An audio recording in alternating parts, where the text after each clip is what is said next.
What is this? This is when you actually go behind the wall and you see, yes, there is a fire, and this is what's causing the smoke to come out. You have now found the truth of this certainty. The third yaqeen is aynul yaqeen. That when you go near the fire, you feel the heat of the fire. The smoke of this fire goes in your throat, causing you to cough. That's when you have got to the complete stage that this is certainly fire. Your yaqeen, your certainty becomes 100% complete. This is known as akmalul iman. Your faith is then completed because you have now seen the three components. Some of us are on the first component, that we have the knowledge that there is a prophet, there is an imam, there is a day of judgment, there is... The haqqul yaqeen is when we delve deeper into this ocean. The ocean of Imam Hussain, I've always said Imam Hussain is like an ocean. Some people, even the enemies, some people who are not Muslims, sometimes walk past the sea. Even walking past the sea is beautiful. You'll see people go to seaside resorts, they will drive past, they look at the sea, you get a pleasure. Imam Hussain is just like the ocean. In that, when people walk past, and honestly, if you know, in Iran, for instance, I have seen with my own eyes, the Christians, the Jews, on the day of Ashura, how they turn up for Imam Hussain. But they do not have that iman. They do not have that certainty that Hussain is a part of Jesus Christ. They say, no, Jesus is our prophet, Musa is our prophet, but they still love Imam Hussain. But this love is not enough. Because why? They have not reached that certainty. So, Imam Hussain is like an ocean.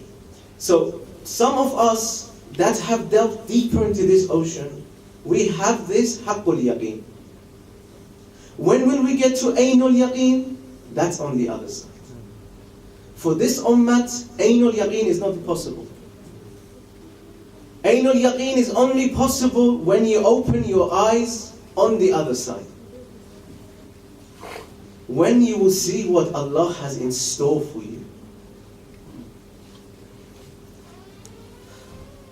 The Jannat, you know, we read in the Quran about the heaven, the gardens, the water, the river flowing, the trees, the Hurul Ain, all these sort of things. We can only comparison this. Allah has put this in the Quran for us as a comparison because this is the stuff we are used to on this earth. But we will not truly know what Allah's mercy, what Allah's kindness, what Allah's gift, what Allah's reward is, what the Prophet of this world is for us until we go to the other side and see it with our own eyes. Then we will get aynul yaqeen. Our certainty will be completed. And just to let you know, it really is sometimes God amongst us is qareeb. We sometimes talk about the Prophet, we talk about Amir al-Mu'mineen, we talk about Imam Hussain so many times, alhamdulillah, these are the lights of guidance. But we sometimes forget about the Creator. That who is God? What certainty do we have that this God A exists? B, who is God? I am not saying this. Amir al-Mu'mineen says this. Amir al-Mu'mineen who says, I do not worship a God that I cannot see. Yet in Dua Kumayl, what does he say? Anta akramu min an tudayyi'a man rabbayta. You are greater than what I can imagine of a God to be. So who is God? Do we have the capacity to understand God? أنت كنزا كنت كنزا مخفيا أحببت علي أن أعرف. When someone said, why did God create human beings? It is said in the hadith, because God is a kanz, is a treasure that was hidden. He wanted to be known. And on the same side, our imams and our prophet come under this saying. Our imams were unknown because they were in the heavens. They were created before the lights were created before existence. But Allah wanted to introduce them. He wanted to see what would the people do with His greatest bounty. And how did they repay Allah? Everyone he sent they killed. Which is why the final one, the most benevolent to Allah, the chosen one, Al-Mahdi, he is hidden from us. Why is he hidden from us? When you have a certain jewel, when you have a certain very expensive thing, you do not put it in display for everybody to see. You keep it hidden. Now, like the olden days, the monies were hidden in the pillowcases and under the bed. Why? Because to them that was precious.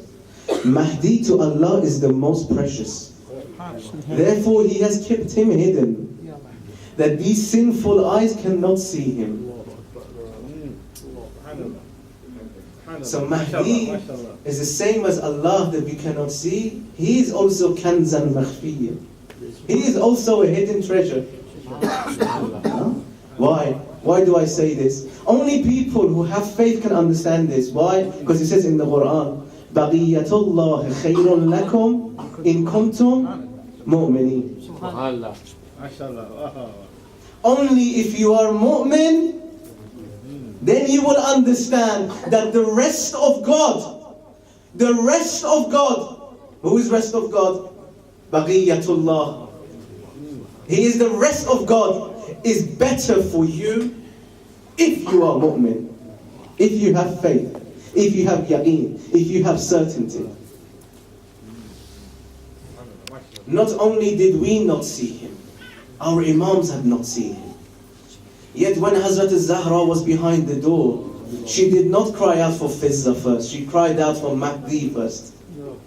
Imam Hussain in the Qatligah, in the battlefield, when they were about to kill him, he called out for Mahdi. They all called out for Mahdi. Why? Because he is Baqiyatullah. برائے عظمت امام زمانہ بلندتر نعرہ صلوات صلی علی محمد وآل محمد برائے دیگر بآواز بلند صلوات صلی علی محمد وآل محمد جلدی امام زمانہ بلندتر صلوات صلی علی محمد وآل محمد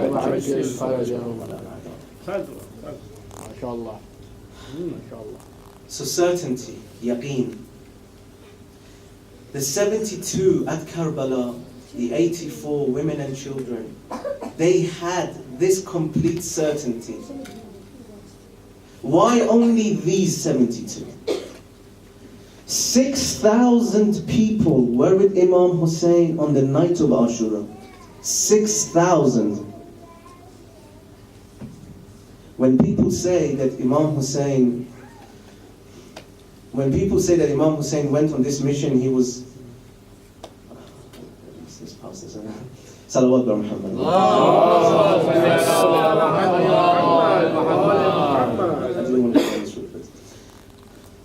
Why did Imam Hussain only go with 72 and women and children, whereas those 30,000 enemies, this is tantamount to suicide? But this was not the case. Because Imam Hussain went with an army. 6,000, 7,000, some rabbis write 10,000 people were with him. And he tried every way to get out of war. He tried to prolong life as long as it was possible. He did not go because he wanted to be killed. Although he knew he was going to be killed. Yet, on the night of Ashura, he gave the Ashab Ayn al-Yaqeen. He said to them, whoever stays with me, know that 100% certain yaqeen, you will be killed tomorrow. When he said this and he finished his speech that night to the Ashab, he turned off the light. He said, whoever wants to go can go. Whoever will stay, but they will be killed. When this event finished, it is written Muslim ibn Ali, who according to some traditions, they have his age, the youngest about 77, 78, the oldest, it is written he was 90 years old. Muslim ibn Ali, this old man, when he came out of the tent of Imam Hussain, he was dancing, he was jumping for joy.